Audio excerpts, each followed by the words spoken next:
In this tutorial, we will see that how you can change Roblox country in just few easy steps. So let's dive in. You will be on desktop. To change Roblox country, you have to open Roblox in Google Chrome, or you can use any browser. So I will open Google and search for Roblox. Here you will get this official website of Roblox. You have to open it, and then to change country, the first step is log in first. After logging in, if you click on this settings, here you will get help option. Click on that.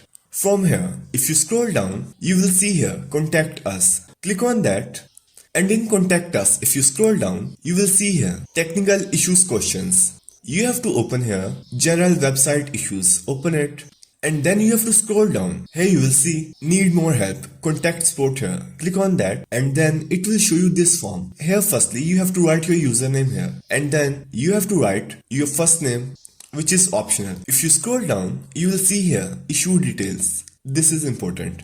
If you open this, you have to choose device you having the problem on. So I'm using Roblox on Chromebook, so I will select this, and then we have to select category. Open it, and then to change country you have to select data privacy request. Select it, and here it will show you new option. If you click on that, here you have to select other privacy request, and then in description of issue, that's important part. You have to write here, hello Roblox team, I want to change my country in Roblox. Then you have to write current country and write your current country here. Then write new country, and here you have to write reason that why you want to change your country in Roblox. And here you can write your username. After writing this, if you scroll upside, you will find your email address. If you write your email address, they can contact you on your given email address. So I will write my own, and then if I scroll down, here we will see this submit button. If you click on that, it will give you some puzzles for verification. After verification, your ticket will be sent and you will get email from Roblox for changing country. So that's how you can change country in Roblox in just few easy steps.